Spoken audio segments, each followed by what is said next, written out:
तो दोस्तों एक बार फिर से स्वागत है आप सभी का आपके अपने favourite English learning channel English with Deepika Kumawat पर।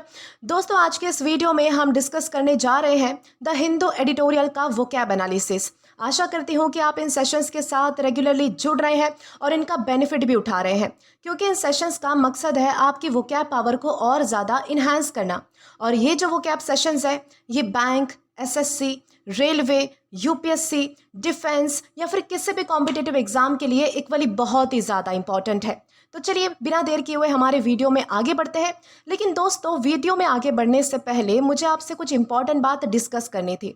दोस्तों अक्सर आपके कमेंट्स आते हैं कि मैम आप जो भी वोकैबलरी हमें करवाती है उन सभी का वीकली या फिर मंथली कंपाइलेशन प्रोवाइड कर दीजिए।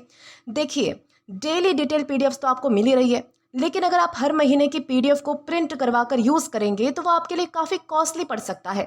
मुझे नहीं लगता कि एक स्टूडेंट के तौर पर हमें इतने पैसे खर्च करने की कोई ज़रूरत भी है, खासकर तब जब उससे भी कम कीमत में आपको एक ऐसी बुक मिल जाए जिसका यूज़ मैं खुद भी आपको पढ़ाने के लिए करती हूँ। इसीलिए अगर आप बैंक, एसएससी, रेलवे 2026 या फिर किसी भी कॉम्पिटिटिव एग्जाम के लिए वोकैबलरी की मजबूत तैयारी करना चाहते हैं तो ओसवाल बुक्स की जो वोकैबलरी बुक जो अभी आपको आपके स्क्रीन पर दिखाई दे रही है आपको ज़रूर एक बार चेकआउट करनी चाहिए। इसमें exam oriented vocabulary, important words, meanings, examples और प्रैक्टिस क्वेश्चन बहुत ही अच्छे तरीके से दिए गए हैं। साथ ही बुक को कैरी करना भी आसान है और बार बार रिवीजन करने के लिए ये पीडीएफ की तुलना में ज़्यादा कन्वीनियंट भी रहती है। अगर आप अपनी वोकैबलरी को बेहतर बनाना चाहते हैं और रेगुलर रिवीजन के लिए एक रिलायबल रिसोर्स ढूंढ रहे हैं तो ये बुक आपके लिए एक अच्छा ऑप्शन बन सकती है। खासकर एसएससी की तैयारी करने वाले स्टूडेंट्स के लिए तो ये बुक काफ़ी यूज़फुल है। वैसे सिर्फ वोकैबलरी ही नहीं बल्कि इनकी वेबसाइट पर मैथ्स, रीजनिंग, जनरल स्टडीज़ और previous year papers updated till 2025 जैसी एग्जाम ओरिएंटेड बुक्स भी अवेलेबल है जिन्हें आप ज़रूर चेकआउट कर सकते हैं। दोस्तों कॉम्पिटिटिव एग्जाम्स की तैयारी करने वाले स्टूडेंट्स के बीच ओसवाल बुक्स का नाम वर्षों से यानी कि सालों से भरोसेमंद रहा है, क्योंकि ये हमेशा एग्जाम रिलेवेंट और अपडेटेड कंटेंट प्रोवाइड करते हैं। सबसे अच्छी बात बताऊं क्या है कि इनकी बुक्स की जो प्राइसिंग है वो भी मार्केट में अवेलेबल दूसरे कई बुक्स की तुलना में काफ़ी अफोर्डेबल यानी कि किफ़ायती है। दोस्तों अगर आप इनकी वेबसाइट से डायरेक्ट परचेस करते हैं तो आपको सीधे 35% तक का डिस्काउंट मिल जाएगा। इसके अलावा आप अमेजोन से भी जो है वो इनकी बुक्स को परचेस कर सकते हैं और अगर आप दीपिका 10 ये कूपन कोड अप्लाई करते हैं तो आपको एक्स्ट्रा 5% डिस्काउंट और भी मिल सकता है। बुक्स को परचेस करने का लिंक आपको इस वीडियो के डिस्क्रिप्शन बॉक्स में मिल जाएगा, तो एक बार ज़रूर चेकआउट कीजिएगा। अब बिना देरी किए चलिए हमारे वीडियो में आगे बढ़ते हैं और आज के हमारे पहले वर्ड को हम डिस्कस करना स्टार्ट करेंगे। तो दोस्तों आज का हमारा सबसे पहला वर्ड आता है एफेक्टेशन। दोस्तों एफेक्टेशन का मतलब होता है बनावटीपन, दिखावा, कृत्रिम व्यवहार या फिर मतलब कि बनावटी अंदाज। उसे हम क्या कहते हैं? उसे हम कहते हैं एफेक्टेशन। यानी कि एफेक्टेशन का मतलब होता है ऐसा बनावटी या फिर आर्टिफिशियल बिहेवियर, स्टाइल या फिर एटीट्यूड जो किसी को इम्प्रेस करने या फिर अपने आप को अलग या फिर सुपीरियर दिखाने के लिए जानबूझकर अपनाया जाता है किसी इंसान के द्वारा। ये जो वर्ड है वो तब यूज होता है जब कोई व्यक्ति अपनी असली पर्सनालिटी से अलग तरीके से बिहेव करता है, सिर्फ इसलिए ताकि लोग उसे ज़्यादा इंटेलिजेंट, रिच और मतलब कि कल्चर्ड या फिर इंपॉर्टेंट समझे। इसलिए क्या करता है कि वो इंसान जो है वो थोड़ा मतलब कि बनावटी ढंग से या फिर मतलब कि थोड़े अलग तरीके से दिखावा करने के लिए जो है वो बात करता है या फिर अपने स्टाइल में या फिर किसी भी चीज़ में जो है वो ये सारी चीज़ें दिखाने की वो कोशिश करेगा। जैसे कि मान लीजिए कि कोई इंसान जो है वो बिना ज़रूरत के फॉरेन एक्सेंट में बात करता है ताकि वो सोफेस्टिकेटेड लगे, लोगों को लगे कि भाई ये फॉरेन से पढ़कर आया है, वहाँ पर रहकर आया है। तो ये सारी चीज़ें शो ऑफ करने के लिए बहुत सारे लोग करते हैं ना ऐसा, उस तरीके से। या फिर मान लीजिए कि कोई बहुत ही बनावटी तरीके से एक्सपेंसिव वर्ड्स को यूज़ करता है ताकि जो है वो लोगों के सामने लगे कि भाई कितना ही ज़्यादा पढ़ा हुआ इंसान है, ऐसा लगना चाहिए। तो इसलिए भी हम जो है वो इसे भी हम क्या कह सकते हैं? इसे भी हम एफेक्टेशन कह सकते हैं। या फिर मान लीजिए कि कोई व्यक्ति है जो कि सिर्फ दूसरों को इंप्रेस करने के लिए जो है वो फेक मैनर्स दिखाता है, हालांकि वो जो है वो असली में वैसा है नहीं। बाहर आएगा तो जो है वो सबके साथ रिस्पेक्ट से बात करेगा, ये सारी चीज़ें करेगा और घर में जो है वो अलग ही हाल है। ये सारी चीज़ें यानी कि एक तरीके से दिखावा करना हो गया, ठीक है। उसे भी हम जो है वो एफेक्टेशन कहते हैं। या फिर मान लीजिए कि कोई अपनी असली पर्सनालिटी छुपाकर आर्टिफिशियल बिहेवियर रखता हो तो उसे भी हम जो है वो एफेक्टेशन कहते हैं। लेकिन दोस्तों एक चीज़ आपको ध्यान रखनी है कि एफेक्टेशन का जो मतलब है वो स्टाइल नहीं होता। स्टाइल का तो मतलब होता है किसी का नेचुरल या फिर पर्सनल तरीका, ओके। कोई व्यक्ति अगर गुस्सैल है तो वो उसका नेचुरल तरीका हो सकता है कि भाई वो बाहर भी गुस्सा करता है, अंदर भी गुस्सा करता है, घर वालों के साथ भी गुस्सा करता है और बाहर अगर किसी के साथ मिलता भी है तो उसके साथ भी गुस्सा करता है। कोई अगर शांत है तो घर में भी वैसा है, बाहर भी वैसा है। लेकिन एफेक्टेशन का तो मतलब ये होता है कि बनावटी या फिर आर्टिफिशियल स्टाइल जो सिर्फ दिखावा करने के लिए अपनाया गया हो, यानी कि आप असली में वैसे हो नहीं, लेकिन जो है वो कुछ पर्टिकुलर मोमेंट के लिए आप जो है वो वैसे बन जाते हो ताकि लोगों के बीच में जो है वो आपकी कुछ अलग छवि पड़ सके, तो उसे हम कहते हैं एफेक्टेशन। जैसे कि मान लीजिए कि उसका जो ड्रेसिंग स्टाइल है ना, मतलब कि यूनिक है, किसी व्यक्ति का जो ड्रेसिंग स्टाइल है तो वो यूनिक है, ठीक है, तो ये होता है स्टाइल, ठीक है, ये उसका स्टाइल है, वो हमेशा कैरी करता है ये चीज़। लेकिन मान लीजिए कि कोई इंसान सिर्फ लोगों को इंप्रेस करने के लिए बनावटी एक्सेंट में बात करता है, फॉरेन एक्सेंट में बात करता है, ठीक है, तो ये होता है एफेक्टेशन। वो घर में भी क्या वैसे ही बात करता है? नहीं, घर में उसका कुछ और अंदाज है, ठीक है, घर वाले तो उसे बोल देंगे कि भाई ये तेरे फॉरेन वॉरेन बंद कर, जैसा है वैसा रहे, ठीक है, लेकिन बाहर क्या करता है वो कि एफेक्टेशन करता है, यानी कि बनावटी तरीके से बातें करता है, फॉरेन एक्सेंट में जो है वो बातें करके लोगों को इंप्रेस करने की कोशिश करता है। आई होप आपको अच्छे से समझ आ चुका है कि स्टाइल और एफेक्टेशन में डिफरेंस क्या होता है, ठीक है। और ये भी ध्यान रखना है हमें कि हमारे पास पार्ट्स ऑफ स्पीच में नाउन है। अब दोस्तों सिनोनिम्स की ओर आते हैं तो यहाँ पर हमारे पास जो है वो 3 वर्ड्स हैं, प्रिटेंशन, आर्टिफिशियलिटी या फिर पोज। सबसे पहला हमारा वर्ड आता है प्रिटेंशन। दोस्तों प्रिटेंशन का मतलब होता है अपने आप को असल से ज़्यादा इंपॉर्टेंट या फिर टैलेंटेड दिखाने की कोशिश करना, यानी कि प्रिटेंशन फॉल्स सुपीरियरिटी पर फोकस करता है, जबकि एफेक्टेशन आर्टिफिशियल बिहेवियर या फिर स्टाइल पर फोकस करता है। ये चीज़ आपको ध्यान रखनी है। दूसरा हमारा वर्ड आता है आर्टिफिशियलिटी। वर्ड से हमें पता चल रहा है आर्टिफिशियल का मतलब होता है जो चीज़ नेचुरली नहीं होती, जो चीज़ मतलब कि बनावटी होती है, ठीक है, हम बनाते हैं जिससे, तो उसे हम आर्टिफिशियल कहते हैं। और आर्टिफिशियलिटी का क्या मतलब होता है? जब आप ऐसी चीज़ को कैरी करते हैं अपने बिहेवियर में, अपने अंदाज में, अपने कपड़ों में, अपने बोलने के तरीकों में, तो उसे हम आर्टिफिशियलिटी कह सकते हैं, ठीक है। आर्टिफिशियलिटी किसी भी चीज़ की अननेचुरल क्वालिटी को दिखाता है, ये चीज़ आपको ध्यान रखनी है। और तीसरा हमारा सिनोनिम आता है पोज। पोज का क्या मतलब होता है? बनावटी तरीके से किसी इमेज या फिर पर्सनालिटी को दिखाना। पोज किसी स्पेसिफिक इमेज को मतलब कि प्रोजेक्ट करने पर फोकस करता है। जैसे कि आप मतलब कि फोटो खींचने के लिए पोज देते हो ना, वैसा आप हमेशा थोड़ी रहते हो। अगर आप मतलब कि एक पोज दे देते हो तो वैसे आप लाइफ टाइम थोड़े हो कि वो मतलब कि जैसे आपने इमेज में दिखा दिया कि भाई मैं लाइफ टाइम ऐसे ही रहता हूँ, ठीक है, ऐसा नहीं है। पोज आप जो है वो पर्टिकुलर एक टाइम के लिए जो है वो अपने आप को उस तरीके से बनाते हो, उस तरीके से ढालते हो, तो उसे हम पोज करना कहते हैं। इसलिए हमने जो है वो यहाँ पर एफेक्टेशन से इसे जोड़ा है इस वर्ड को, ठीक है। आई होप आपको अच्छे से समझ आ चुका है कि सिनोनिम्स में हमने कौन कौन से वर्ड पढ़े हैं और इनका मीनिंग क्या है। अब एंटोनिम की ओर आते हैं तो यहाँ पर हमारे पास अगेन 3 वर्ड्स हैं, सिंसियरिटी, जेन्युइननेस या फिर ऑथेंटिसिटी। सबसे पहला हमारा वर्ड आता है सिंसियरिटी। सिंसियरिटी का मतलब होता है ईमानदारी और दिल से किया गया व्यवहार, ठीक है। सिंसियरिटी में नेचुरल और मतलब कि ओरिजिनल जेन्युइन बिहेवियर होता है हमारा, यानी कि कोई बनावटी चीज़ नहीं होती है। जैसे हम घर में है वैसे हम बाहर है, सबके साथ वैसे ही है, ठीक है, जैसे हम वह वैसे है, ठीक है, उस तरीके से, तो उसे हम सिंसियरिटी कहते हैं।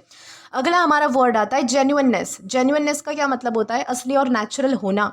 जेन्युइननेस में कोई दिखावा नहीं होता, बेसिकली जैसे आप हो वैसे ही रहते हो, तो उसे हम जेन्युइननेस कहते हैं। और तीसरा हमारा आता है ऑथेंटिसिटी। ऑथेंटिसिटी का मतलब होता है अपना असली, यानी कि अपनी असली पर्सनालिटी या फिर ओरिजिनलिटी को बनाए रखना, तो उसे हम ऑथेंटिसिटी कहते हैं। ऑथेंटिसिटी रियल और ओरिजिनल नेचर को दिखाता है, ये चीज़ आपको ध्यान रखनी है। तो ये सारे हमारे क्या हो गए? तो ये सारे हमारे एंटोनिम्स थे, जहाँ पर हमने सिंसियरिटी, जेन्युइननेस या फिर ऑथेंटिसिटी जैसे वर्ड्स को हमने डिस्कस किया था। अब दोस्तों अगर बात की जाए इसके एग्जाम्पल की, तो यहाँ पर आपके सामने एक सेंटेंस है, his British accent was clearly an affectation to impress others. इस सेंटेंस का मतलब क्या है कि उसका ब्रिटिश एक्सेंट जो है वो बिल्कुल नेचुरल नहीं था, बिल्कुल मतलब कि सिर्फ दूसरों को इम्प्रेस करने के लिए अपनाया गया बनावटी अंदाज था। यहाँ पर एफेक्टेशन का मतलब सिर्फ एक्सेंट से नहीं है, बल्कि जानबूझकर किया गया आर्टिफिशियल बिहेवियर या फिर स्टाइल है, यानी कि वो अपनी असली बोलने की स्टाइल छोड़कर एक फेक एक्सेंट जो है वो यूज़ कर रहा था, ताकि लोग उससे ज़्यादा मतलब कि इम्प्रेस हो जाए, ज़्यादा उसे सोफिस्टिकेटेड या फिर एजुकेटेड समझे, ठीक है। इस सेंटेंस में एफेक्टेशन का मतलब कि दिखावे और बनावट को मतलब कि दिखाने वाला मतलब है। इस तरीके से आपको समझना है कि एफेक्टेशन यानी होता क्या है और कैसे हम इसका यूज़ कर पाएंगे। दोस्तों इसी के साथ हम आगे बढ़ेंगे हमारे अगले वर्ड की ओर। अब दोस्तों इसके बाद हमारा अगला वर्ड आता है एनविसेज। एनविसेज का क्या मतलब होता है? कल्पना करना, परिकल्पना करना, भविष्य की संभावना देखना, या फिर मन में जो है वो भविष्य को लेकर चित्र बनाना, पूर्वानुमान करना, तो उसे हम क्या करते हैं? उसे हम जो है वो मतलब कि एनविसेज कहते हैं, ठीक है। एनविसेज का मतलब होता है कि किसी फ्यूचर सिचुएशन, प्लान या फिर पॉसिबिलिटी की अपने मन में जो है वो स्पष्ट कल्पना करना या फिर उसके बारे में सोचना, तो उसे हम क्या कहेंगे? एनविसेज कहेंगे। ये जो वर्ड है वो तब यूज होता है जब कोई व्यक्ति फ्यूचर में क्या हो सकता है या फिर किस आइडिया को कैसे डेवलप किया जा सकता है, इसकी मेंटल पिक्चर बनाने लगता है तो उसे हम क्या कहेंगे, एनविसेज करना हम उसे कहेंगे, ठीक है। जैसे कि मान लीजिए कि एक आर्किटेक्ट है जो कि बिल्डिंग का डिज़ाइन अपने दिमाग में जो है वो विजुअलाइज कर रहा है कि मैं जो है वो इस तरीके से बिल्डिंग बनाऊंगा, यहाँ पर ये होगा, वहाँ पर वो होगा। जब कोई ऐसे सोच रहा है, हालांकि वो बिल्डिंग बनी नहीं है, लेकिन वो जो है वो अपने दिमाग में बिल्डिंग खड़ी कर चुका है कि मेरी बिल्डिंग ऐसे ही बनेगी, तो उसे हम क्या कहेंगे, एनविसेज करना कहेंगे। या फिर पेरेंट्स जो है वो अपने बच्चों के मतलब कि ब्राइट फ्यूचर की कल्पना करते हैं, है ना। हमारे पेरेंट्स क्या करते हैं कि मेरा बच्चा जो है वो बड़ा होकर इंजीनियर बनेगा, जब वो इंजीनियर बनेगा तो कैसा लगेगा, डॉक्टर बनेगा तो उस कोर्ट में कैसा लगेगा, ये सारी चीज़ें होती है, ठीक है। तो पेरेंट्स क्या कर रहे हैं कि अपने बच्चों के फ्यूचर को एनविसेज कर रहे हैं। या फिर मान लीजिए कि एक साइंटिस्ट है जो कि फ्यूचर टेक्नोलॉजीज़ के बारे में सोचते हैं कि मैं ऐसी टेक्नोलॉजी डेवलप करूंगा कि लोग ये कर पाएंगे, वो कर पाएंगे, टाइम ट्रैवल मतलब कि कर पाएंगे, ये सारी चीज़ें मैं करूंगा, ऐसी कोई चीज़ बनाऊंगा मैं। तो ये होता है एनविसेज करना, यानी कि जो चीज़ अभी तक हुई नहीं है और उसके बारे में इमेजिन करना, उसके बारे में जो है वो कल्पनाएं करना, थॉट्स बनाना दिमाग में, तो उसे हम एनविसेज करना कहते हैं, ठीक है। लेकिन दोस्तों एक इंपॉर्टेंट चीज़ आपको ध्यान रखनी है कि एनविसेज का जो मतलब है वो सिर्फ और सिर्फ इमेजिन करना नहीं होता। इमेजिन का तो मतलब होता है किसी भी चीज़ की कल्पना करना। एनविसेज का मतलब होता है खासकर फ्यूचर में होने वाली किसी पॉसिबिलिटी या फिर प्लान की स्पष्ट कल्पना करना। इमेजिन तो हम जो है वो पीछे की चीज़ को भी कर सकते हैं कि भाई काश मैंने जो है वो उस टाइम पर ऐसा ना किया होता, ऐसा कर दिया होता, तो ये भी तो इमेजिन होता है कि हम कहीं पीछे भी जाकर जो है वो इमेजिन कर सकते हैं कि काश मेरे साथ उस मोमेंट पे ऐसा ना होता, ये भी इमेजिन करना है। लेकिन एनविसेज में सिर्फ फ्यूचर की बातें होती है, ये चीज़ आपको ध्यान रखनी है, ठीक है। जैसे कि मान लीजिए कि मैं जो है वो एक ड्रैगन की कल्पना कर रही हूँ। ड्रैगन असल में है तो नहीं, लेकिन मतलब कि मेरी इमेजिनेशन है, तो ये हम जो है वो इसे इमेजिनेशन कह सकते हैं, ठीक है। पीछे जाकर भी आप इमेजिन कर सकते हो कोई चीज़ को, किसी मतलब कि इवेंट को चेंज करने को लेकर, या फिर जो चीज़ें दुनिया में एग्जिस्ट नहीं करती, एक आधा कोई मतलब कि फैंटेसी वर्ल्ड है, यानी कि लड़कियों की इमेजिनेशन ऐसी होती है ना कि मुझे प्रिंसेस से मिलना है, बाबी से मिलना है, ये सारी चीज़ें मतलब कि जो चीज़ें है नहीं, एग्जिस्ट नहीं करती, तो आप उसको भी तो इमेजिन कर सकते हो, उसके लिए भी तो हम जो है वो इमेजिन वर्ड यूज़ कर सकते हैं। लेकिन एनविसेज का मतलब होता है कि कोई फ्यूचर पॉसिबिलिटी को ही इमेजिन करना। जैसे कि अगर मान लीजिए कि मैं कंपनी को जो है वो अगले 10 सालों में बिल्कुल ग्लोबल ब्रांड के रूप में देख रही हूँ किसी कंपनी को, ठीक है। तो वो मैं इमेजिन कर रही हूँ, वो मैं एनविसेज कर रही हूँ। एनविसेज कर रही हूँ यानी कि फ्यूचर के लिए किसी चीज़ को मतलब कि कल्पना में ला रही हूँ, ठीक है। मतलब कि उसे इमेजिन कर रही हूँ, एक तरीके से ये भी कह सकते हो आप, ठीक है। इमेजिन तो सारे इसमें वर्ड में यूज़ हो रहा है, लेकिन एनविसेज का जो मतलब है वो हम स्पेसिफिकली ये समझते हैं कि फ्यूचर के बारे में कोई चीज़ जो है वो मतलब कि सोच रहे हैं, इमेजिन कर रहे हैं, तो उसे हम एनविसेज कहते हैं, ठीक है। ये डिफरेंस आपको ध्यान रखना है। आशा करती हूँ कि आपको इमेजिन और एनविसेज के बीच का जो डिफरेंस है वो अच्छे से क्लियर हो चुका है। और ये भी चीज़ आपको ध्यान रखनी है कि हमारे पास पार्ट्स ऑफ स्पीच में वर्ब है, यानी कि क्रिया है। सिनोनिम्स की ओर आते हैं तो यहाँ पर हमारे पास 3 वर्ड्स हैं, विजुअलाइज, फोरसी या फिर इमेजिन। सबसे पहला हमारा वर्ड आता है विजुअलाइज। विजुअलाइज का मतलब होता है किसी चीज़ की मेंटल इमेज बनाना। विजुअलाइज जो है वो मेंटल पिक्चर पर फोकस करता है, जबकि एनविसेज फ्यूचर पॉसिबिलिटीज और प्लान्स को भी इंक्लूड करता है। ये चीज़ आपको ध्यान रखनी है। दूसरा हमारा वर्ड आता है फोरसी। फोरसी का मतलब होता है पहले से अंदाजा लगाना कि क्या हो सकता है। फोरसी बेसिकली प्रेडिक्शन पर फोकस करता है, ये चीज़ आपको ध्यान रखनी है। जैसे कि अगर आपको बादल देखकर लग रहा है कि बारिश आने वाली है, तो ये आपने फोरसी कर लिया कि देखकर जो है वो एक तरीके से अनुमान लगाया है, ठीक है। इस तरीके से हम फोरसी का यूज़ करेंगे। या फिर हमारा तीसरा वर्ड हमने अभी अभी तो पढ़ा था, इमेजिन। इमेजिन का मतलब होता है किसी चीज़ की कल्पना करना फ्यूचर को लेकर, चाहे वो चीज़ एग्जिस्ट करती हो ना भी करती हो। फ्यूचर को लेकर भी कर सकते हो, पास्ट को लेकर भी कर सकते हो, किसी भी तरीके से कोई भी चीज़ इमेजिन कर लेना तो उसे हम इमेजिन ही कहते हैं। कल्पना करना यानी कि इमेजिन करना। जबकि एनविसेज फ्यूचर ओरिएंटेड आइडियाज़ और पॉसिबिलिटीज़ के लिए ज़्यादा यूज़ होता है। जो चीज़ पॉसिबल होती है, जो चीज़ की जा सकती है, जो चीज़ आपका करने का प्लान होता है बेसिकली फ्यूचर के लिए, उसके लिए हम एनविसेज का यूज़ करेंगे। यानी कि जो फैंटेसी होती है, ये सारी जो चीज़ें मतलब कि एग्जिस्ट ही नहीं करती, उसके लिए आप एनविसेज का यूज़ नहीं करोगे। ये डिफरेंस आपको क्लियर करते हुए चलना है, ठीक है। हमारे सिनोनिम्स हो गए सारे। अब एंटोनिम्स की बात करते हैं तो यहाँ पर हमारे पास अगेन 3 वर्ड्स हैं, इग्नोर, ओवरलुक या फिर डिसरिगार्ड। सबसे पहला हमारा वर्ड आता है इग्नोर। इग्नोर का तो मतलब बहुत ही बेसिक है कि किसी बात पर ध्यान ही ना देना, ठीक है। कोई इमेजिनेशन कुछ नहीं है, किसी बात पर ध्यान ही नहीं देना है तो उसे हम इग्नोर करना कहते हैं, टाल देना बेसिकली। इग्नोर में फ्यूचर पॉसिबिलिटीज पर सोचा ही नहीं जाता, इस तरीके से समझ लीजिए, ठीक है। दूसरा हमारा वर्ड आता है ओवरलुक। ओवरलुक का मतलब होता है किसी चीज़ को नज़रअंदाज कर देना, ठीक है। उसे हम कहते हैं ओवरलुक करना। ओवरलुक में पॉसिबिलिटीज़ को कंसिडर नहीं किया जाता है, ये चीज़ आपको ध्यान रखनी है। और तीसरा हमारा वर्ड आता है डिसरिगार्ड। डिसरिगार्ड का मतलब होता है किसी बात को इंपॉर्टेंस ना देना, ठीक है। डिसरिगार्ड में प्लानिंग या फिर विजुअलाइजेशन नहीं होती है।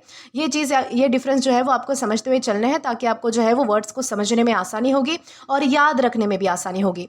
हमारे एंटोनिम्स भी हो चुके हैं। अब बारी आती है हमारे एग्जाम्पल की। तो यहाँ पर आपके सामने एक एग्जाम्पल है, she envisages a future where everyone had access to quality education. बहुत अच्छी बात यहाँ पर कही गई है। इस सेंटेंस का मतलब क्या है कि उसने एक ऐसे फ्यूचर की कल्पना की जहां हर व्यक्ति को अच्छी क्वालिटी एजुकेशन मिल सके। यहाँ पर एनविसेज का मतलब सिर्फ कल्पना देखना नहीं है, यानी कि ऐसा नहीं है कि भाई देख लिया और वो पॉसिबल ही नहीं है, बल्कि ये चीज़ पॉसिबल भी है। मेहनत करो तो सब कुछ पॉसिबल है ना। तो बल्कि फ्यूचर की एक क्लियर और मीनिंगफुल मेंटल पिक्चर बनाना है, ठीक है। एनविसेज का मतलब क्या है कि फ्यूचर को लेकर एक क्लियर और मीनिंगफुल मेंटल पिक्चर बनाना। वो सोच रही थी कि आने वाले समय में एजुकेशन सबके लिए आसानी से अवेलेबल हो जाए। इस सेंटेंस में एनविसेज फ्यूचर पॉसिबिलिटीज को विजुअलाइज और इमेजिन करने को दिखाता है। ये इंपॉर्टेंट चीज आपको ध्यान रखनी है। अब इसी के साथ हम आगे बढ़ेंगे हमारे अगले वर्ड की ओर। अब दोस्तों इसके बाद हमारा अगला वर्ड आता है डिफेस। दोस्तों डिफेस का क्या मतलब होता है? किसी चीज़ को विकृत करना। विकृत करना यानी कि किसी चीज़ को बिगाड़ देना, खराब कर देना, नुकसान पहुंचाना, किसी चीज़ को कुरूप यानी कि बदसूरत बना देना, तो उसे हम जो है वो डिफेस करना कहते हैं। जैसे कि फेस वर्ड यूज हुआ है यहाँ पर हमारे मेन वर्ड में। देखिए डिफेस के अंदर फेस है। फेस कैसा होता है? हमारा अच्छा होता है। लेकिन अगर उसके सामने हम डी लगा दे यानी कि DE लगा दे तो हमारा फेस कैसा हो गया? अब खराब हो गया। यानी कि जब जो है वो किसी चीज़ का यानी कि रूप रंग बदल दिया जाता है, खराब कर दिया जाता है, तो उसे हम डिफेस करना कहते हैं, ठीक है। डिफेस का क्या मतलब होता है? किसी चीज के बाहरी रूप या फिर सरफेस को जानबूझकर खराब करना, बिगाड़ना या फिर डैमेज कर देना, जिससे उसकी जो असली सुंदरता या फिर जो अपीयरेंस है वो खराब हो जाए। ये जो वर्ड है वो अक्सर बिल्डिंग्स खराब होने के लिए, दीवारें खराब होने के लिए, कोई मॉन्यूमेंट्स है, कोई पेंटिंग्स है, कोई स्टैचूज है, कोई बुक है, कोई करेंसी नोट्स है, अगर इन सारी चीज़ों या फिर जो पब्लिक प्रॉपर्टी होती है इनको अगर खराब किया जाता है ना, तो इसके कॉन्टेक्स्ट में हम जो है वो मतलब कि डिफेस का यूज़ कर सकते हैं। डिफेस में अक्सर इंटेंशनल मतलब कि डैमेज का आइडिया होता है। यानी कि अगर आप जानबूझकर किसी चीज़ को मतलब कि डैमेज करते हो, जैसे कि अगर आपने कोई साफ सुथरी दीवार है उस पर जो है वो ग्राफिटी बना दी, यानी कि स्प्रे करके जो है वो पेंट करके कुछ नाम वाम लिख दिया आपने, उस तरीके से नाम लिख देना, स्क्रैचेस कर देना या फिर किसी चीज़ को तोड़ फोड़ कर उसका अपीयरेंस खराब कर देना, तो ये सारी चीज़ें इन्वॉल्व होती है डिफेस करने में कि किस किस तरीके से जो है वो कोई कोई चीज़ डिफेस की जाती है। आसानी से आपको ध्यान मतलब कि याद रह जाएगा कि कैसे तो कोई चीज़ मतलब कि खराब होती है और किस सिचुएशन में हमें जो है वो डिफेस का यूज़ करना है। जैसे कि एग्जाम्पल देती हूँ आपको कि किसी ने जो है वो हिस्टोरिकल मॉन्यूमेंट पर अपना नाम लिख दिया। जैसे कि बहुत लोग करते हैं कि कहीं पे घूमने गए तो अपना नाम लिख कर आएंगे, है ना, ताकि पता चले लोगों को कि मैं यहाँ पे आया था, इस तरीके से। तो ये भी होता है कि भाई आपने जो है वो उस चीज़ को डिफेस कर दिया। या फिर एक स्टैचू को जो है वो तोड़ फोड़ कर उसका अगर आपने रूप बिगाड़ दिया है तो उसे भी हम जो है वो डिफेस करना कहते हैं। या फिर किसी ने मान लीजिए कि करेंसी नोट पर पेन से जो है वो कुछ लिख दिया है। कुछ लोगों की ऐसी मेंटालिटी होती है कि मैं अपना नाम जो है वो नोट पर लिख देता हूँ और देखता हूँ कि कुछ सालों बाद वो वापस मेरे पास ही आएगा या फिर नहीं। तो इससे भी हम जो है वो डिफेस करना कहते हैं। कोई कोई चीज़ अच्छी है, अगर आप उससे जो है वो किसी भी तरीके से तोड़ मरोड़ कर, लिख कर, स्क्रैच करके, कैसे भी अगर आप बिगाड़ रहे हो तो वो डिफेस हो रही है। ये चीज़ आपको जो है वो ध्यान रखनी है, ठीक है।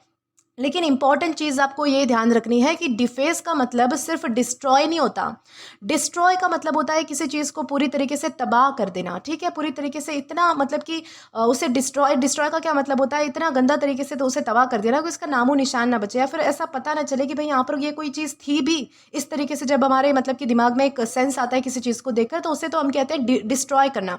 लेकिन डिफेस का मतलब होता है किसी चीज़ का बाहरी रूप या फिर अपीयरेंस खराब कर देना। ज़रूरी नहीं है कि वो पूरी तरीके से डिस्ट्रॉय हो, तहस नहसी हो जाए। डिफेस में क्या होता है कि कोई चीज़ जो है वो बाहर से खराब हो जाती है, ठीक है, इस तरीके से। जैसे कि मान एग्जाम्पल से समझेंगे कि डिस्ट्रॉय और डिफेस में डिफरेंस क्या है। मान लीजिए कि कोई बिल्डिंग है, उसने जो है वो आग पकड़ ली और पूरी तरीके से बिल्डिंग जो है वो जल के खाक हो गई, वहाँ पे कुछ बचा ही नहीं, ठीक है। यानी कि बचा भी है तो अगर सिर्फ मतलब कि जली हुई बिल्डिंग है, कुछ पता ही नहीं चल रहा कि बिल्डिंग का रुख कैसा था, पहले कैसे दिखती थी, तो उसे तो हम कहेंगे कि भाई बिल्डिंग जो है वो पूरी तरीके से तबाह हो चुकी है, पूरी तरीके से नष्ट हो चुकी है, डिस्ट्रॉय हो चुकी है, कुछ भी नहीं बचने वाला इसमें। लेकिन मान लीजिए कि किसी ने बिल्डिंग की दीवार पर जो है वो कुछ लिख दिया, ठीक है, लिख कर जो है वो उसका रूप बिगाड़ दिया, तो उसे हम कहेंगे डिफेस करना। बिल्डिंग पूरी है, अच्छी है, लेकिन बस जो है वो कुछ जगहों पर जो है वो उसे खराब कर दिया गया है लिखने के द्वारा, उसे हम कहते हैं डिफेस करना। ये डिफरेंस आपको ध्यान रखना है डिस्ट्रॉय और डिफेस के बीच में। अब दोस्तों साथ ही साथ आपको ये भी चीज़ ध्यान रखनी है कि हमारे पास पार्ट्स ऑफ स्पीच में वर्ब है, यानी कि क्रिया है।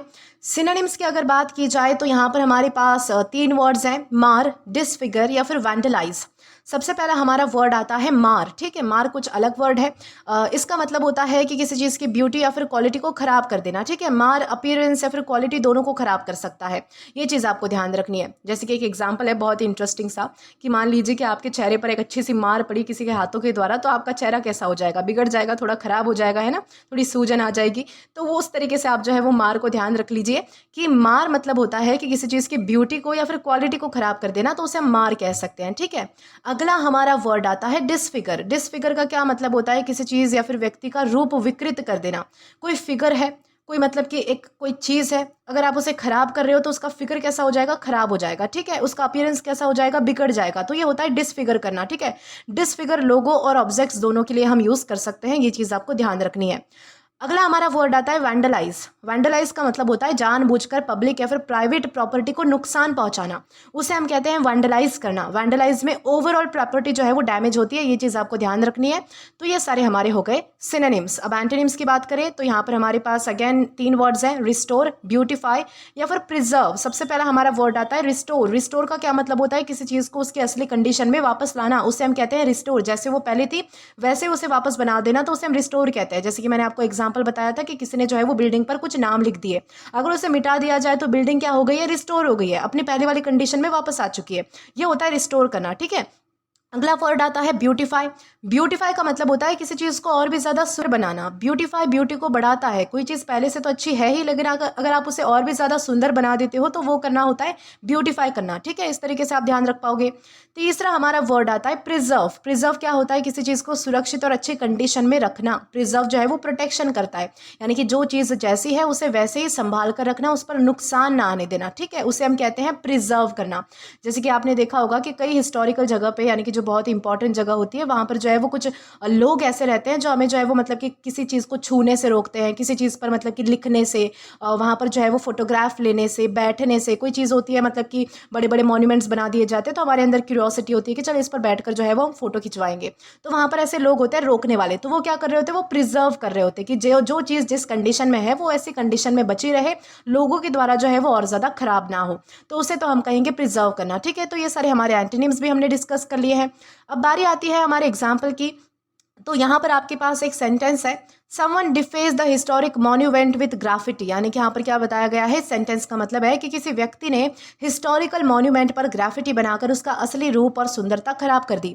यहाँ पर डिफेस्ड का मतलब सिर्फ डैमेज करना नहीं था, बल्कि मॉन्यूमेंट की आउटर अपीयरेंस को जानबूझकर बिगाड़ देने से है। ठीक है, मॉन्यूमेंट जो है वो अब भी मौजूद है, मॉन्यूमेंट जो है वो कहीं पे भाग के नहीं गया, जल के खाक नहीं हुआ, कुछ भी नहीं हुआ उसे, लेकिन उसकी जो खूबसूरती और उसका जो ओरिजिनल लुक है ना बाहर से, वो खराब हो चुका है, क्योंकि किसी ने क्या कर दिया है कि उस पर कुछ लिख दिया है। ठीक है, तो इस सेंटेंस में डिफेस किसी चीज की सरफेस या फिर अपीयरेंस को इंटेंशनली स्पॉइल करने को दिखाता है, ये चीज आपको ध्यान रखनी है।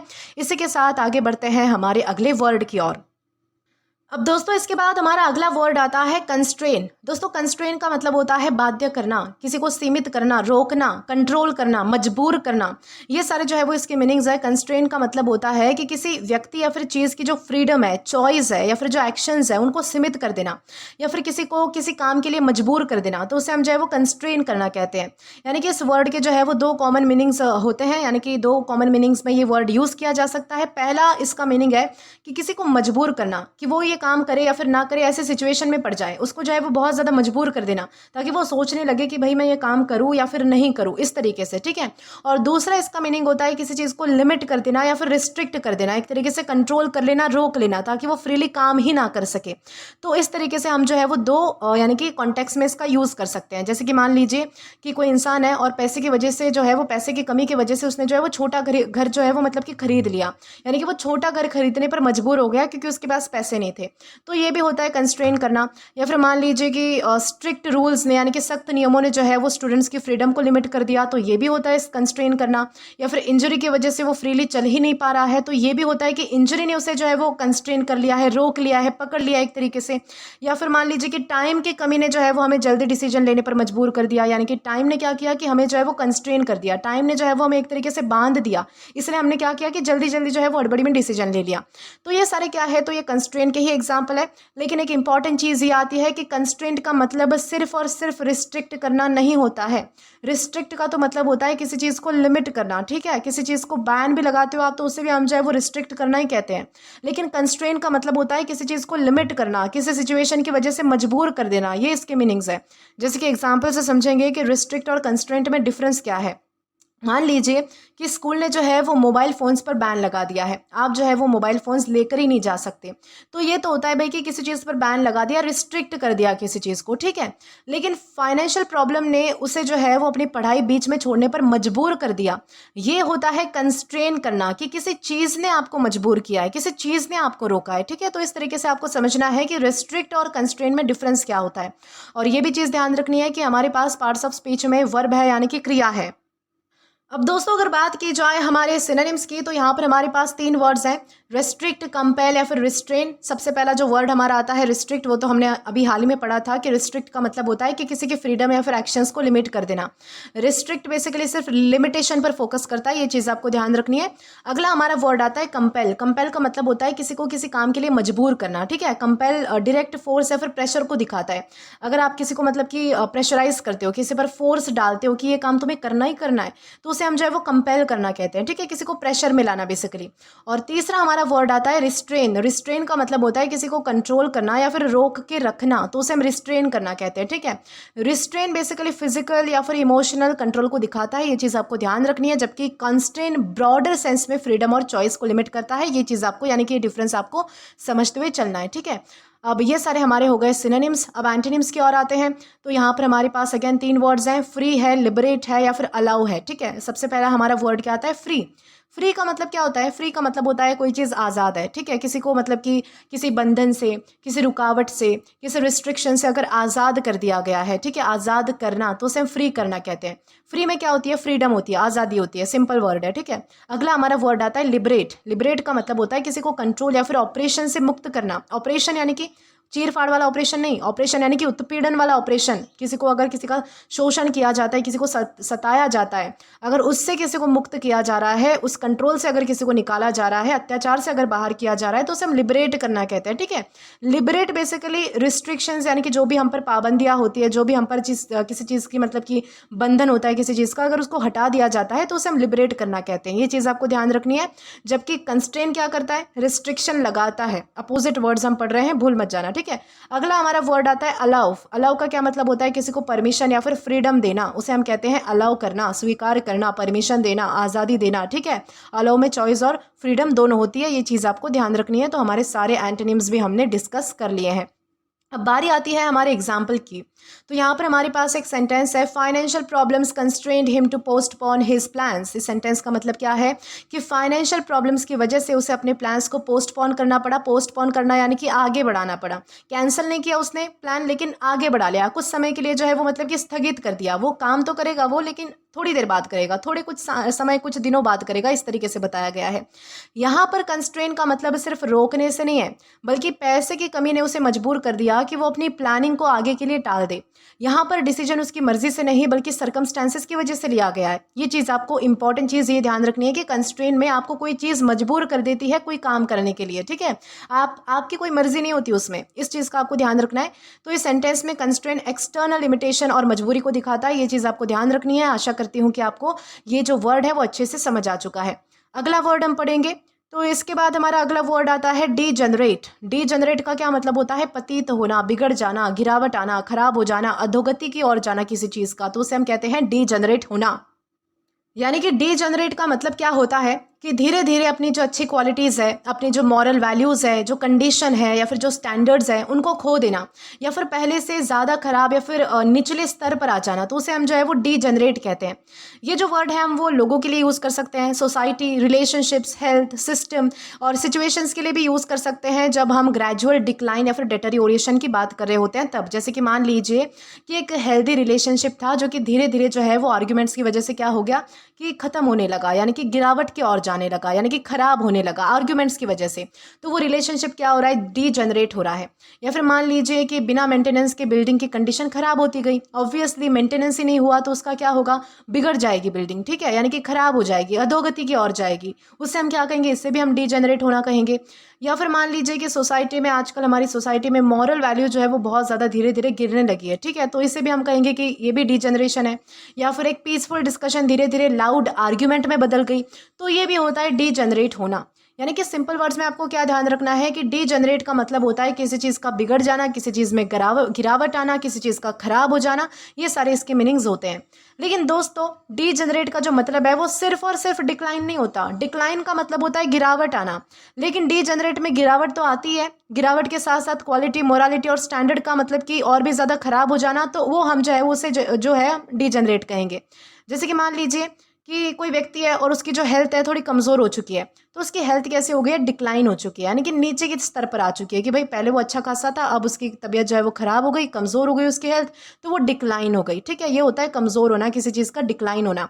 लेकिन मान लीजिए कि कोई व्यक्ति है वहीं दूसरी तरफ उसकी हेल्थ इतनी ज़्यादा ख़राब हो गई कि वो नॉर्मल लाइफ भी नहीं जी पा रहा है, चल भी नहीं पा रहा है, उठ भी नहीं पा रहा है, खा भी नहीं पा रहा है, कुछ भी नहीं कर पा रहा है, तो ये होता है डीजनरेट होना, कि हद से ज़्यादा कोई चीज़ बिगड़ चुकी है, ठीक है, गिर चुकी है। इस तरीके से हम यूज़ करेंगे कि डीजनरेट यानी क्या होता है।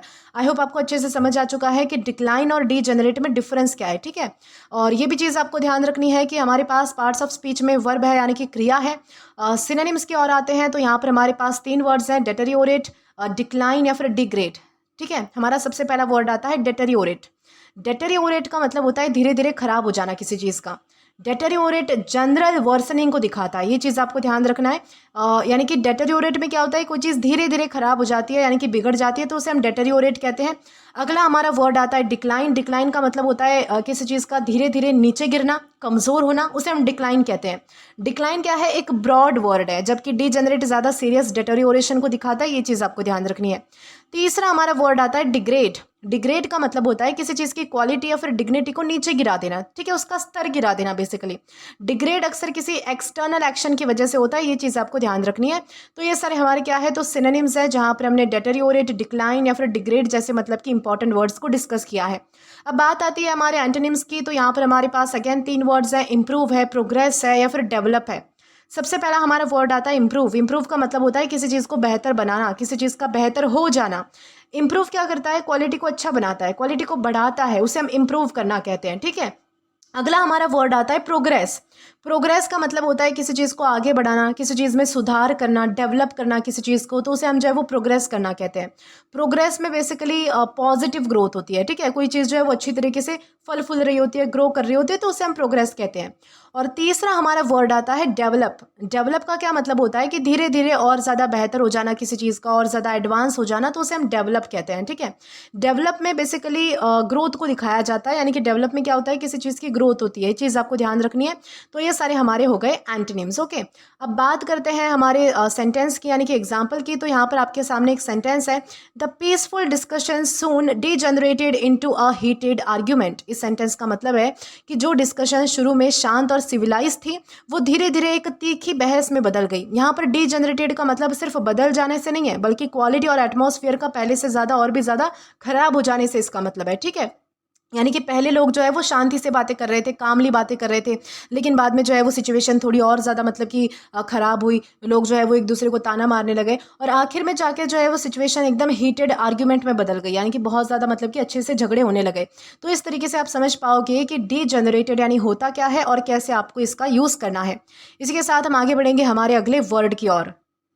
अब दोस्तों इसके बाद है एंटिसिपेट। एंटिसिपेट का क्या मतलब होता है, पूर्वानुमान लगाना, पहले से अपेक्षा करना, अनुमान लगाना, पहले से सोच लेना किसी चीज़ के बारे में, आशा करना बेसिकली, तो उसे हम एंटिसिपेट कहते हैं। एंटिसिपेट का मतलब होता है कि किसी फ्यूचर इवेंट, सिचुएशन या फिर रिजल्ट के बारे में पहले से सोचना, उसका अंदाज़ा लगाना या फिर उसकी उम्मीद करना, तो उसे हम जो है वो एंटिसिपेट करना कहते हैं।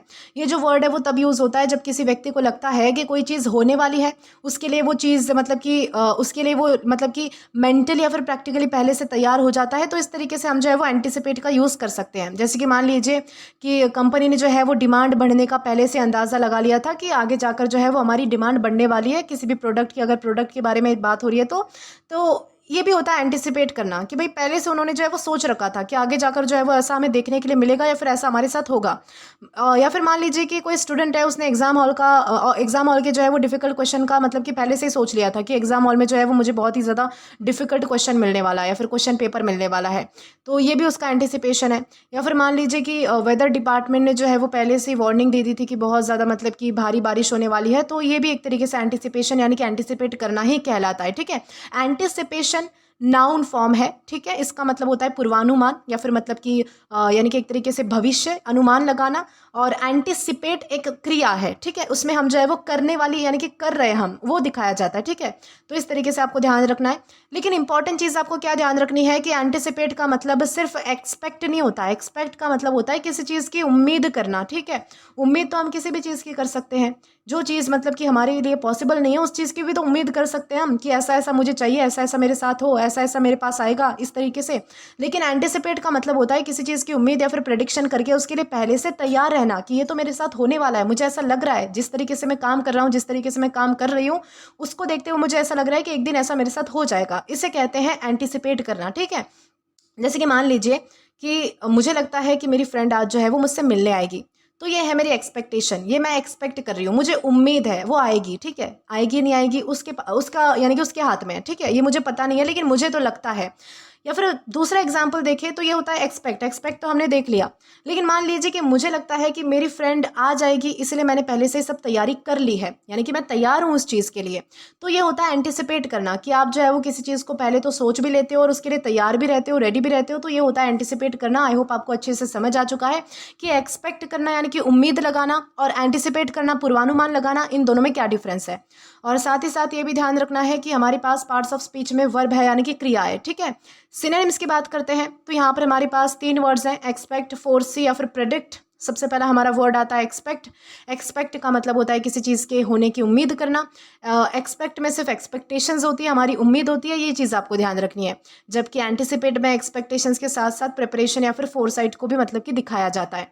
दूसरा हमारा वर्ड आता है फोरसी। फोरसी का मतलब होता है पहले से अंदाज़ा लगा लेना कि क्या होने वाला है। ठीक है, फोरसी प्रेडिक्शन पर फोकस करता है। जैसे कि मैंने आपको ये वाला जो हमारा सिनोनिम है फोरसी, वो पहले किसी वर्ड में भी आया था, तो हमने पढ़ा था कि जैसे आप जो है वो काले बादल देखकर अनुमान लगा लेते हो कि बारिश होने वाली है, तो वो होता है फोरसी करना। ठीक है, यानी कि पहले से प्रेडिक्शन लगा लेना, किसी चीज़ को देखकर उसका अनुमान लगा लेना।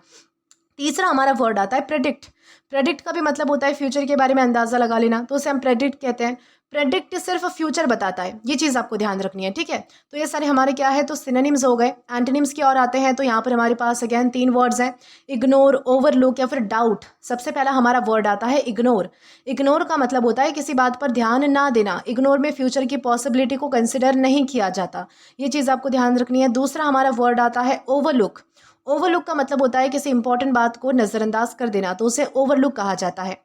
और तीसरा इंपॉर्टेंट वर्ड आता है डाउट। डाउट का मतलब होता है किसी बात पर विश्वास ना होना या फिर उसके होने पर संदेह होना, शक होना बेसिकली, तो उसे हम डाउट कहते हैं। डाउट में क्या होता है, अनसर्टेनिटी होती है। किसी चीज़ को, कोई चीज़ कितनी मतलब कि श्योर है, हमें जो है वो श्योरिटी नहीं होती। कोई चीज़ कितनी पक्की है ये हमें पता नहीं होती। आप उस पर जब डाउट करते हो यानी कि शक लेते हो, संशय करते हो, तो उसे हम डाउट करना कहते हैं। ये हमारे हो गए सारे एंटोनिम्स। ओके, अब एग्जाम्पल की ओर आते हैं तो यहाँ पर हमारे पास एक सेंटेंस है, we anticipate heavy traffic during the holiday season. इस सेंटेंस का मतलब है कि हमें पहले से अंदाज़ा है कि हॉलीडे सीजन के दौरान बहुत ज़्यादा ट्रैफिक होगा। यहाँ पर एंटिसिपेट का मतलब सिर्फ ट्रैफिक की उम्मीद करना नहीं है, यानी कि हम उम्मीद कर रहे हैं कि भाई ट्रैफिक होना चाहिए, ट्रैफिक होगा, नहीं, बल्कि उस पॉसिबिलिटी को पहले से समझकर उसके लिए मेंटली और प्रैक्टिकली तैयार रहने का यहाँ पर मतलब है। ठीक है, इस वजह से लोग अपनी ट्रैवल प्लानिंग पहले ही कर सकते हैं, ऐसा बताया जा सकता है। या फिर इस सेंटेंस में एंटिसिपेट बेसिकली फ्यूचर इवेंट का प्रेडिक्शन और उसके लिए रेडीनेस को दिखाए, ये चीज़ आपको ध्यान रखनी है। अब इसी के साथ आगे बढ़ते हैं हमारे अगले वर्ड की ओर। अब दोस्तों इसके बाद हमारा अगला वर्ड आता है फोमेंट। दोस्तों फोमेंट का मतलब होता है भड़काना, उकसाना, भड़कावा देना, किसी चीज़ को हवा देना, उत्तेजित करना। जैसे कि हम बोलते हैं ना, किसी चीज़ को नमक मिर्ची लगाकर पेश करना, यानी कि है जिससे और तरीके से मतलब कि और ज़्यादा उसे बढ़ावा देना, उसे हम कहते हैं फोमेंट करना, बेसिकली भड़काना। फोमेंट का मतलब होता है जानबूझकर किसी नेगेटिव फीलिंग को, किसी विवाद को, किसी प्रोटेस्ट को, किसी वायलेंस को, किसी रेबेलियन को यानी कि विद्रोही को जो है वो बढ़ावा देना, उसे भड़का देना, उत्तेजित कर देना। यानी कि ये जो वर्ड है वो तब यूज़ होता है जब कोई व्यक्ति या फिर ग्रुप जो है वो किसी टेंशन, डिसएग्रीमेंट या फिर अनरेस्ट को और ज़्यादा बढ़ाने की कोशिश करता है ताकि सिचुएशन और भी ज़्यादा बिगड़ जाए और भी ज़्यादा सीरियस हो जाए, तो उसे हम क्या कहेंगे, उसे हम फोमेंट करना कहेंगे। जैसे कि मान लीजिए कि कोई लीडर है जो कि लोगों को हिंसा के लिए उकसा रहा है, तो वो होता है फोमेंट करना, भड़कावा देना बेसिकली। या फिर मान लीजिए कि कोई व्यक्ति है, उसने क्या किया है कि दो ग्रुप्स के बीच जो है वो नफरत बढ़ा दी है, तो ये भी फोमेंट करना हो गया, ठीक है। या फिर फेक न्यूज़ ने जो है वो लोगों में गुस्सा और अनरेस्ट पैदा कर दिया है, तो ये भी फोमेंट करना होता है कि किसी को भड़का दिया, किसी को उत्तेजित कर दिया।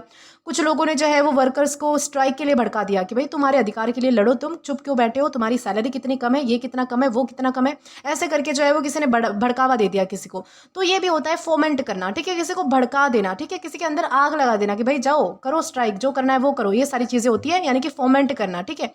फोमेंट का जो मतलब है वो सिर्फ एनकरेज करना नहीं होता है। एनकरेज का तो मतलब होता है किसी को सपोर्ट देना, मोटिवेशन देना, ठीक है, पॉजिटिव या फिर न्यूट्रल वे में, ठीक है।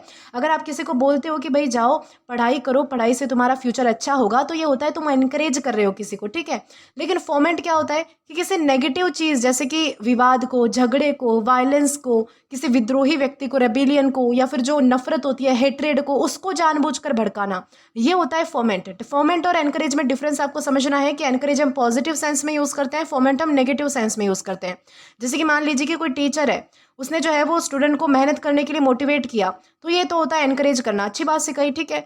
लेकिन कुछ लोगों ने जो है वो भीड़ को हिंसा करने के लिए उकसा दिया, तो ये होता है फोमेंट करना, बुरी बात सिखाई, ठीक है। ये चीज़ होती है एनकरेज और फोमेंट में डिफरेंस। और ये भी ध्यान रखना है कि हमारे पास पार्ट्स ऑफ स्पीच में वर्ब है यानी कि क्रिया है। सिनोनिम्स की अगर बात की जाए तो यहाँ पर हमारे पास 3 वर्ड्स आते हैं, इंसाइट, स्टर अप या फिर प्रोवोक, ठीक है। सबसे पहला हमारा वर्ड आता है इंसाइट। इंसाइट का क्या मतलब होता है, किसी को खास कर मतलब कि गलत या फिर वायलेंट काम के लिए उकसाना, तो उसे हम इंसाइट करना कहते हैं, ठीक है। इंसाइट डायरेक्ट प्रोवोकेशन को दिखाता है, ये चीज़ आपको ध्यान रखनी है।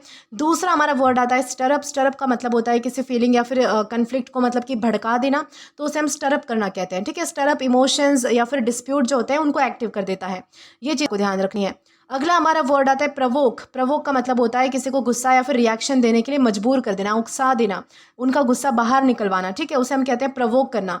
प्रवोक इमीडिएट रिएक्शन पर फोकस करता है, ये इंपॉर्टेंट चीज़ आपको ध्यान रखनी है। तो ये सारे हमारे हो गए सिनोनिम्स। एंटोनिम्स की बात करते हैं तो यहाँ पर हमारे पास अगेन 3 वर्ड्स हैं, पैसिफाई, अपीज या फिर काम। सबसे पहला हमारा वर्ड आता है पैसिफाई। पैसिफाई का मतलब होता है किसी को शांत करना या फिर उसका टेंशन कम कर देना, तो उसे हम पैसिफाई करना कहते हैं। पैसिफाई में क्या होता है कि वाद विवाद, ये सारे जो झगड़े होते हैं, जो प्रोटेस्ट होते हैं या फिर जो कन्फ्लिक्ट होती है, ये सारी चीज़ें जो है वो मतलब कि कम हो जाती है या फिर होती नहीं है, या फिर जो उनको जो है वो सुलझा दिया जाता है, तो उसे हम पैसिफाई करना कहते हैं। अगला हमारा वर्ड आता है अपीज।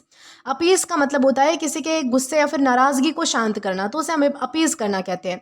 अपीज बेसिकली पीस लेने की कोशिश करता है, ये चीज़ आपको ध्यान रखनी है, ठीक है। और तीसरा हमारा वर्ड आता है काम। काम का मतलब होता है किसी सिचुएशन या फिर व्यक्ति को शांत बनाना। काम में बेसिकली शांति और स्टेबिलिटी आती है, तो ये चीज़ भी मतलब कि आपको ध्यान रखनी है कि काम यानी होता क्या है।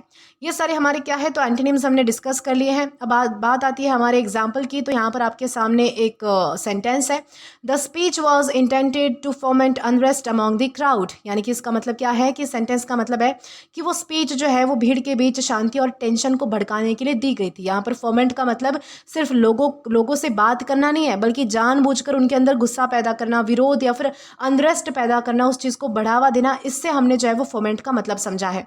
आशा करती हूँ कि आपको अच्छे से समझ आ चुका है कि फोमेंट यानी होता क्या है। इसी के साथ आगे बढ़ते हैं हमारे अगले वर्ड की ओर। अब दोस्तों इसके बाद हमारा अगला वर्ड आता है हैरोविंग।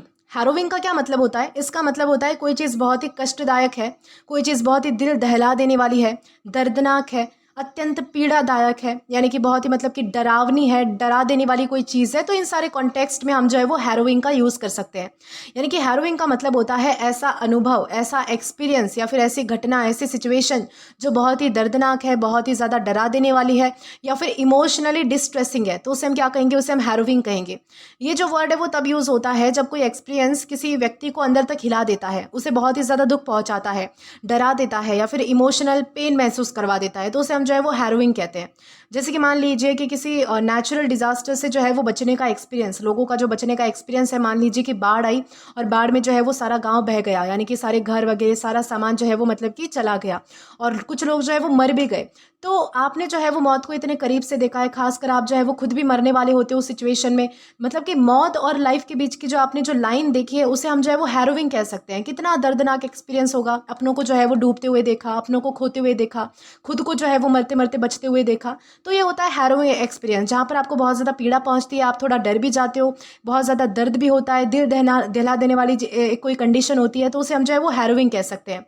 या फिर मान लीजिए कि आपने जो है वो एक सीरियस एक्सीडेंट के बारे में सुना, तो आप जो है वो थोड़ा सा मतलब कि कांप जाते हो कि यार कितने बुरी तरीके से एक्सीडेंट हुआ, तो उससे भी हम जो है वो हैरोविंग कह सकते हैं। या फिर मान लीजिए कि वॉर सर्वाइवर्स की जो कहानियाँ होती है, कि कितनी मतलब कि उनकी कहानियाँ सुनिए आप, जो हमारे जो मतलब कि सैनिक होते हैं जो लड़ने जाते हैं बॉर्डर पर, आप उनकी कहानियाँ देखिए, उनकी लाइफ को देखिए कि वो कितना ज़्यादा स्ट्रगल करते हैं। तो उनकी कहानियाँ भी हमें जो है वो बहुत ज़्यादा दुख पहुँचाती है कि किसी के भी साथ ऐसा नहीं होना चाहिए। या फिर किसी की बहुत ही पेनफुल लाइफ स्टोरी है, उसे भी देखकर हमें जो है वो दुख होता है, ठीक है, हमारी एक जो इमोशनल फीलिंग है दुखी होने वाली वो बाहर आ जाती है, तो उसे भी हम जो है वो हैरोविंग कह सकते हैं। इन सारे कॉन्टेक्स्ट में हम जो है वो हैरोविंग का यूज़ कर पाएंगे। लेकिन दोस्तों हैरोविंग का जो मतलब है वो सिर्फ पेनफुल नहीं होता। पेनफुल का तो मतलब होता है दर्द देने वाला, वो फिजिकल भी हो सकता है, ठीक है। फिजिकल आपको अगर किसी ने चोट लगाई, मतलब कि चोट मारी किसी को, या फिर आपको लग गई, कहीं पे गिर गए आप, तो वो भी तो पेनफुल हो सकता है कि फिजिकल भी दर्द हो रहा है। दिल में जो दर्द होता है, यानी कि मन में जो दर्द होता है किसी बात को लेकर, वो चीज़ अलग है। पेनफुल दोनों ही कॉन्टेक्स्ट में यूज़ होता है। लेकिन हैरोविंग का क्या मतलब होता है, इतना दर्दनाक या फिर डरा देने वाली कोई चीज़ जो कि इमोशनल लेवल पर गहरा असर छोड़ती है। ये चीज़ आपको ध्यान रखनी है कि इमोशनल लेवल पर यहाँ पर बात हो रही है, ठीक है। हैरोविंग में क्या होता है कि आप इमोशनल लेवल पर जो है वो पूरी तरीके से डिस्टर्ब हो जाते हो। जैसे कि मान लीजिए कि अगर आप इंजेक्शन लगवाते हो तो वो थोड़ा पेनफुल हो सकता है, थोड़ा सा दर्द आपको उसमें हो सकता है, तो ये तो चीज़ होती है कि कोई चीज़ पेनफुल है। लेकिन मान लीजिए कि अर्थक्वेक से बचने का एक्सपीरियंस इतना डरा देने वाला था कि लोग उसे कभी भूल ही नहीं सकते, यानी कि जो भूकंप आया उसकी वजह से लोग जो है वो मरते मरते बचे। तो ये होता है कि इस चीज़ ने आपको इमोशनल लेवल पर इम्पैक्ट किया है, एक डर बैठा दिया आपके मन में, और दूसरी चीज़ कि आपने बहुत सारी चीज़ें या फिर अपने को खो दिया इस चीज़ में। तो ये सारी जो चीज़ें हैं ये कैसी है, दर्दनाक एक्सपीरियंस है, तो उसे हम हैरोविंग कहेंगे। आई होप आपको क्लियर है कि पेनफुल और हैरोविंग में डिफरेंस क्या होता है। और दोस्तों साथ ही साथ ये भी ध्यान रखिएगा कि हमारे पास पार्ट्स ऑफ स्पीच में एग्जेक्टिव है, यानी कि विशेषण है। सिनोनिम्स की बात की जाए तो यहाँ पर हमारे पास 3 वर्ड्स आते हैं, ट्रॉमेटिक, डिस्ट्रेसिंग या फिर एगनाइजिंग। सबसे पहला हमारा वर्ड आता है ट्रॉमेटिक। ट्रॉमेटिक का मतलब होता है ऐसा जो गहरा इमोशनल या फिर मेंटल शॉक दे देता है हमें, तो उसे हम ट्रॉमेटिक कहते हैं। ट्रॉमेटिक बेसिकली साइकोलॉजिकल इम्पैक्ट पर फोकस करता है, यानी कि जो हमारी दिमागी हालत को थोड़ा डिस्टर्ब कर दे, तो उसे हम ट्रॉमेटिक कह सकते हैं। अगला वर्ड आता है डिस्ट्रेसिंग। ओके, डिस्ट्रेसिंग का क्या मतलब होता है, बहुत ज़्यादा परेशान या फिर दुखी कर देने वाला। डिस्ट्रेसिंग इमोशनल डिस्कम्फर्ट को दिखाता है, ये चीज़ आपको ध्यान रखनी है। और इसके बाद हमारा अगला वर्ड आता है एगनाइजिंग। एगनाइजिंग का मतलब होता है बहुत ही ज़्यादा दर्दनाक या फिर कष्टदायक, जो पीड़ा पहुंचाता है, दर्द देता है, उसे हम एगनाइजिंग कहते हैं। एगनाइजिंग बेसिकली आप फिजिकल कॉन्टेक्स्ट में भी यूज़ कर सकते हो और इमोशनल पेन पर फोकस करने के लिए भी आप मतलब कि यूज़ कर सकते हो। अगर आपको फिजिकल चोट लगी है तो उसके लिए भी आप एगनाइजिंग बोल दोगे तो चलेगा। अगर आपको मतलब कि इमोशनल तरीके से दर्द पहुंचा है तो उसके लिए भी अगर आप एगनाइजिंग बोलोगे तो वो भी चलेगा, ठीक है। तो ये हो गए हमारे सारे सिनोनिम्स। एंटोनिम्स की ओर आएंगे तो यहाँ पर हमारे पास अगेन 3 वर्ड्स हैं, कंफर्टिंग, प्लेजेंट या फिर रीअश्योरिंग। सबसे पहला हमारा वर्ड क्या आता है, कंफर्टिंग। कंफर्टिंग का क्या मतलब होता है, तसल्ली देने वाला, सुकून पहुंचाने वाला, कोई भी चीज़, ठीक है, जो हमें तसल्ली देती है, हमें अच्छा फील करवाती है, तो वो कंफर्टिंग होती है। कंफर्टिंग बेसिकली हमें जो है वो राहत पहुंचाती है और एक तरीके से शांति देती है, पीस देती है, तो उसे आपको ध्यान रखना है। प्लेजेंट का क्या मतलब होता है, जो हमें अच्छा लगता है, ऐसी कोई चीज़ जो आपको अच्छी लग रही है, जो आपको सुखद लग रही है, सुख पहुंचा रही है, तो उसे हम प्लेजेंट कहते हैं। प्लेजेंट बेसिकली आपको खुशी देता है, कंफर्ट देता है, तो उसे हम कहते हैं प्लेजेंट। अगला हमारा वर्ड आता है रीअश्योरिंग। रीअश्योरिंग का मतलब होता है भरोसा या फिर हिम्मत देने वाला। रीअश्योरिंग एंग्जाइटी को कम करता है, ये चीज़ आपको ध्यान रखनी है। तो ये सारे हमारे क्या है, तो एंटोनिम्स है। अब दोस्तों अगर बात की जाए इसके एग्जाम्पल की, तो यहाँ पर हमारे पास एक सेंटेंस है, the survivors shared their harrowing experiences after the flood. इस सेंटेंस का मतलब क्या है कि बाढ़ से बचने वाले लोगों ने अपने बहुत ही दर्दनाक और डरा देने वाले जो अनुभव है सो वो सबके साथ शेयर किए। यहाँ पर हैरोइंग का मतलब सिर्फ मुश्किल एक्सपीरियंस से नहीं है, बल्कि ऐसा एक्सपीरियंस जो इमोशनली बहुत ही पेनफुल और डिस्टर्बिंग था, ठीक है। फ्लड के दौरान जो है वो उन्होंने जो डर, जो तकलीफ और जो मतलब कि संघर्ष झेला, उसने जो है वो उन पर क्या किया, गहरा असर छोड़ा, एक तरीके से डर पैदा कर दिया और मतलब कि अंदर तक जो है वो उन्हें डिस्टर्ब करके रख दिया। तो इस तरीके से हमने समझा है कि हैरोइंग यानी होता क्या है। अब दोस्तों इसी के साथ हम आगे बढ़ेंगे हमारे अगले वर्ड की ओर। अब दोस्तों इसके बाद हमारा अगला वर्ड आता है इम्बाइब। दोस्तों इम्बाइब का क्या मतलब होता है? इसका मतलब होता है आत्मसात करना, ग्रहण करना, सीख कर अपना लेना। यानी कि कोई चीज़ अगर आप किसी से सीख रहे हो और उसका आत्मसात करते हो, उसे अपने लाइफ में अप्लाई करते हो, ठीक है, यानी उसे हम कहेंगे इम्बाइब, ठीक है। और यानी कि इम्बाइब का क्या मतलब होता है कि किसी आइडिया, किसी नॉलेज, किसी वैल्यूज़, हैबिट्स या फिर क्वालिटीज़ को धीरे धीरे अपने अंदर उतारना, ग्रहण कर लेना, या फिर उन्हें अपनी पर्सनालिटी का या फिर सोच का हिस्सा बना लेना, तो उसे हम इम्बाइब करना कहते हैं। इसका एक दूसरा मीनिंग ये भी है कि किसी लिक्विड, खासकर जो अल्कोहल होता है या फिर जो किसी ड्रिंक, मतलब कि ड्रिंक होती है ना, उसको पीना, इसका ये भी मतलब होता है, यानी कि अपने अंदर जो है वो कोई चीज़ उतार लेना। लेकिन मॉडर्न इंग्लिश में इसका सबसे कॉमन यूज़ जो है वो आइडियाज़, वैल्यूज़ और नॉलेज को एब्जॉर्ब करने के सेंस में यूज़ होता है। ये जो मतलब कि लिक्विड या फिर जो खासकर कोई पीने की चीज़ होती है, अगर आप उससे जो है वो अपने अंदर एब्जॉर्ब करते हो तो उसके लिए हम इतना ज़्यादा यूज़ नहीं करते, लेकिन कॉन्टेक्स्ट में था इसलिए मैंने बता दिया, ठीक है। जैसे कि मान लीजिए कि बच्चे जो है वो अपने पेरेंट्स से अच्छे वैल्यूज़ सीखकर जो है वो अपना लेते हैं, तो वो करना होता है इम्बाइब करना, कि आपने कुछ सीखा और अपने अंदर जो है वो मतलब कि इम्बाइब कर लिया, यानी कि अपने अंदर जो है वो उस चीज़ को ग्रहण कर लिया। अब आपके बिहेवियर में वो चीज़ जो है वो छलकेगी इस तरीके से। या फिर मान लीजिए कि स्टूडेंट जो है वो टीचर से डिसिप्लिन और ऑनेस्टी अपना लेते हैं, तो ये भी इम्बाइब करना होता है। एक एम्प्लॉय कंपनी की वर्क कल्चर को धीरे धीरे अपना लेता है, तो ये भी इम्बाइब करना होता है। या फिर किसी ने जो है वो सेलिब्रेशन के दौरान थोड़ा सा जूस या फिर वाइन पी लिया, ये भी इम्बाइब करना है। हमने जो दूसरा मीनिंग पढ़ा था ना, किसी चीज़ को यानी कि लिक्विड को बेसिकली अपने अंदर उतार लेना, तो उसे भी हम जो है वो इम्बाइब करना कहते हैं। लेकिन इंपॉर्टेंट चीज़ आपको ये ध्यान रखनी है कि इम्बाइब का मतलब सिर्फ लर्न नहीं होता। लर्न का मतलब होता है कोई नई चीज़ सीखना। इम्बाइब का मतलब होता है किसी नॉलेज, किसी वैल्यू, क्वालिटी को गहराई से अपना लेना, ठीक है, वो आपके बिहेवियर का हिस्सा बन जाए इस तरीके से। लर्न तो जो है वो कोई आप पूरी, मतलब कि कोई बुरी भी चीज़ भी तो पढ़ सकते हो।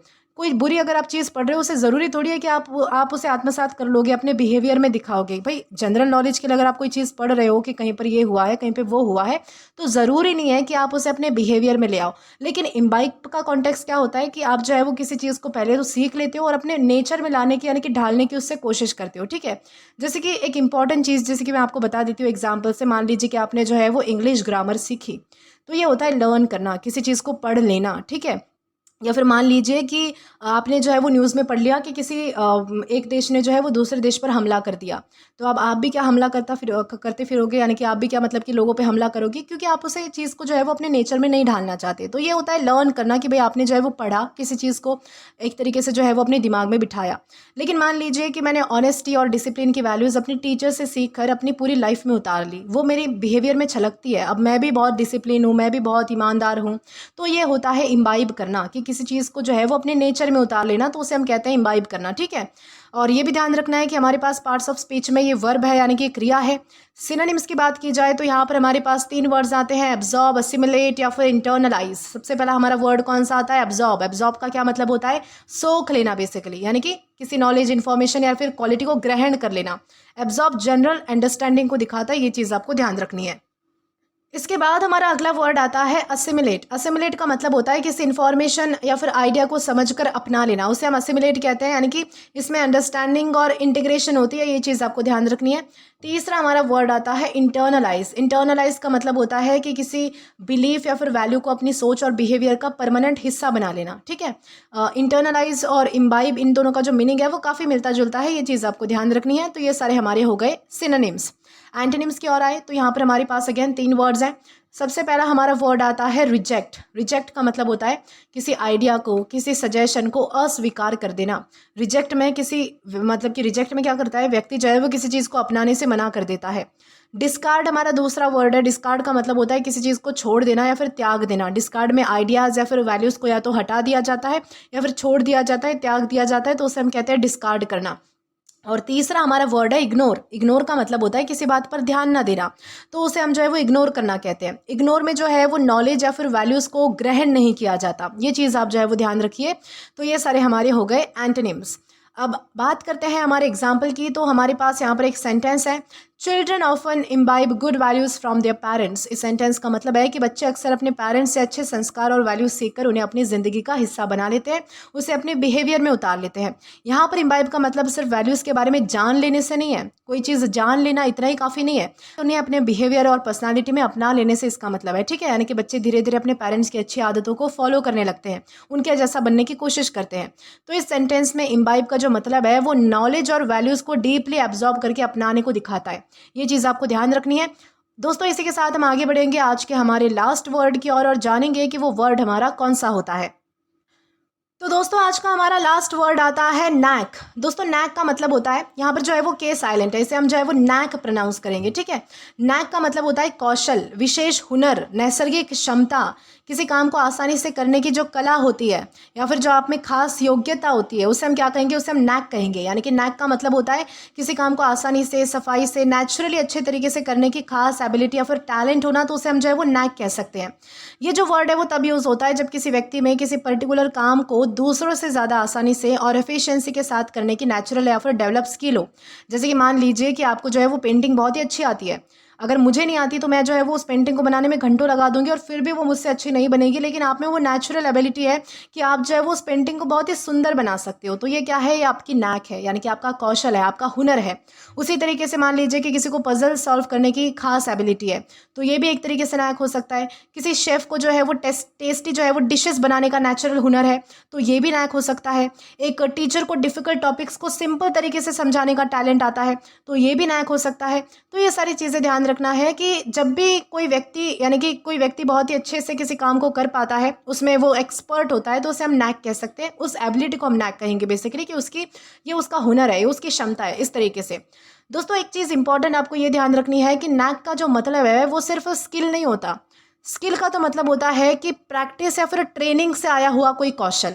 यानी कि अगर आप प्रैक्टिस करते हो किसी चीज़ को लेकर और किसी चीज़ की ट्रेनिंग लेते हो, तब जाकर अगर आपने कोई चीज़ सीखी है, कोई चीज़ आपको आती है और आप उसमें अच्छे हो, तो उसे हम स्किल कहेंगे। लेकिन नैक का मतलब होता है किसी काम को नेचुरली और बहुत ही आसानी से अच्छे तरीके से करने की खास एबिलिटी। यानी कि इसमें आपको किसी ने कुछ सिखाया नहीं होता, किसी ने कुछ बताया नहीं होता, ये टैलेंट आप में मतलब कि जन्मजात होता है। इस तरीके से आप समझ लीजिए, ये होता है नैक, ठीक है। जैसे कि मान लीजिए कि मैंने जो है वो बहुत प्रैक्टिस की और प्रैक्टिस कर करके जो है वो मैंने गिटार बजाना सीखा, तो ये होती है मेरी स्किल कि भाई मैंने पहले तो कहीं से सीखा, उस चीज़ को अपनाया और बाद में जो है वो मैं बजाने लगी। यानी कि गिटार मुझे जो है वो मतलब कि अब आने लगा है मुझे गिटार बजाना। तो ये तो होता है स्किल कि मैंने कहीं से सीखा। लेकिन मान लीजिए कि मुझे जो है वो मतलब कि बचपन से गिटार बहुत ही आसानी से बजाने का नेचुरल टैलेंट है, मुझे किसी ने सिखाया नहीं, मैंने जो है वो एक दिन ऐसे ही तार छेड़ लिए और कुछ धुन बन गई, तो फिर वहीं से मेरे अंदर क्यूरियोसिटी बनी और मैंने जो है वो कुछ ना कुछ करते करते ऐसे ही गिटार सीख लिया। मुझे किसी ने सिखाया नहीं था, ठीक है, मेरे इंटरेस्ट ने मुझे जो है वो अपने आप इसमें एक्सपर्ट बना दिया। तो ये होता है नैक, ठीक है। आई होप आपको अच्छे से क्लियर है कि स्किल में और नैक में डिफरेंस क्या है, ठीक है। ये भी चीज़ ध्यान रखनी है कि हमारे पास पार्ट्स ऑफ स्पीच में नाउन है। सिनोनिम्स की बात करते हैं तो यहाँ पर हमारे पास 3 वर्ड्स हैं, टैलेंट, एप्टीट्यूड या फिर गिफ्ट। सबसे पहला हमारा वर्ड आता है टैलेंट। टैलेंट का मतलब होता है किसी का नेचुरल हुनर या फिर एबिलिटी, उसे हम कहते हैं टैलेंट। टैलेंट जो है वो बेसिकली जनरल नेचुरल एबिलिटी को दिखाता है, ठीक है, ये चीज़ आपको ध्यान रखनी है। दूसरा हमारा वर्ड है एप्टीट्यूड। एप्टीट्यूड का क्या मतलब होता है, किसी पर्टिकुलर फील्ड में अच्छा परफॉर्म करने की नेचुरल कैपेसिटी, उसे हम एप्टीट्यूड कहते हैं। एप्टीट्यूड बेसिकली आपका जो पोटेंशियल होता है उसको दिखाता है। तीसरा हमारा वर्ड आता है गिफ्ट। गिफ्ट का मतलब होता है प्राकृतिक रूप से मिली हुई कोई खास एबिलिटी, उसे हम कहते हैं गिफ्ट। गिफ्ट जो है वो ब्रॉड नेचुरल एबिलिटी को दिखाता है, ये चीज़ आपको ध्यान रखनी है, ठीक है। जो गॉड गिफ्ट होता है ना, उस तरीके से गिफ्ट हम समझ सकते हैं। एंटोनिम्स की बात करेंगे तो एंटोनिम्स में हमारे पास अगेन 3 वर्ड्स आते हैं, इनएबिलिटी, इनकॉम्पिटेंस या फिर क्लमजीनेस। सबसे पहला हमारा वर्ड आता है इनएबिलिटी। इनएबिलिटी का मतलब होता है किसी काम को ना कर पाने की असमर्थता, उसे हम कहते हैं इनएबिलिटी। यानी कि अगर आप में एबिलिटी नहीं है किसी काम को करने की, तो उसे हम इनएबिलिटी कहेंगे। अगला वर्ड आता है इनकॉम्पिटेंस। दोस्तों इनकॉम्पिटेंस का मतलब होता है किसी काम को ठीक से ना कर पाना, ठीक है, आप में जो क्षमता नहीं होती है, कैपेसिटी नहीं होती है, ठीक है, आप उसके योग्य नहीं होते हो, तो उसे हम इनकॉम्पिटेंस कहते हैं। इनकॉम्पिटेंस में बेसिकली व्यक्ति में जो है वो एफिशिएंसी नहीं होती है, ये चीज़ आपको ध्यान रखनी है। और अगला हमारा वर्ड आता है क्लमजीनेस। क्लमजीनेस का मतलब होता है कि अनाड़ी, जिसे हम कह सकते हैं, ऑकवर्ड तरीके से काम करना। मान लीजिए कि कोई व्यक्ति है जो मतलब कि चलता है तो टकराते टकराते चीज़ों को गिरा देता है, कोई चीज़ जो है वो ढंग से नहीं रख सकता, या फिर मतलब कि गिरती पड़ती रहती है उसके हाथों से कोई चीज़, या फिर वो खुद गिरता रहता है, तो उसे हम क्लमजी कह सकते हैं। क्लमजी क्या होता है कि ठीक से काम नहीं कर पाता है, उसमें जो है वो कुछ ना कुछ गलतियाँ कर ही देता है वो, तो उसे हम कहते हैं क्लमजीनेस, ठीक है। ये सारे हमारे क्या हो गए, एंटोनिम्स हो गए। अब दोस्तों एग्जाम्पल की बात करें तो यहाँ पर हमारे पास एक सेंटेंस है she has a knack for making difficult concept easy to understand. यानी कि यहाँ पर बताया गया है कि उसके अंदर एक नेचुरल एबिलिटी है या फिर एक मतलब कि विशेष हुनर है कि वो मतलब कि किसी भी टॉपिक को यानी कि किसी भी डिफ़िकल्ट कंसेप्ट को भी जो है वो बहुत ही ज़्यादा ईजी टू अंडरस्टैंड बना सकती है। ठीक है, ये उसका जो है वो मतलब कि इनबॉर्न टैलेंट है, इस तरीके से आप कह सकते हो। तो आई होप आपको अच्छे से समझ आ चुका है कि नैक यानी होता क्या है और किस तरीके से हम इसका अलग अलग सेंटेंसेस में यूज़ कर सकते हैं। दोस्तों इसी के साथ हमारे जो सारे वर्ड्स हैं वो यहीं पर ख़त्म होते हैं। आशा करती हूँ कि आपको आज के ये सारे वर्ड्स अच्छे से समझ आए हैं और आज का सेशन आपके लिए काफ़ी हेल्पफुल रहा है। दोस्तों आज के लिए बस इतना ही। अगर आपने अभी तक हमारा टेलीग्राम चैनल ज्वाइन नहीं किया है तो टेलीग्राम पर English with Deepika Kumawat search करके या फिर डिस्क्रिप्शन में दिए गए लिंक के थ्रू, साथ ही साथ अभी जो आपको आपके स्क्रीन पर QR कोड दिख रहा है वहाँ से भी आप जो है वो डायरेक्टली स्कैन करके हमारा टेलीग्राम चैनल ज्वाइन कर सकते हैं, ताकि आप कभी भी किसी भी नए आने वाले वीडियोस को लेकर कोई भी अपडेट्स को मिस ना करें। और दोस्तों अगर आपको आज का ये वीडियो पसंद आया है या फिर हेल्पफुल लगा है तो do like this video, subscribe the channel and share as much as you can. और अगर आपने इससे पहले वाले वीडियोस नहीं देखे हैं तो यहाँ पर मैंने एक प्लेलिस्ट प्रोवाइड कर दी है, जहाँ पर आप क्लिक करके वो सभी पहले वाले वीडियोस भी देख सकते हैं और उन्हें एक्सप्लोर भी कर सकते हैं। Till then keep learning. Thank you.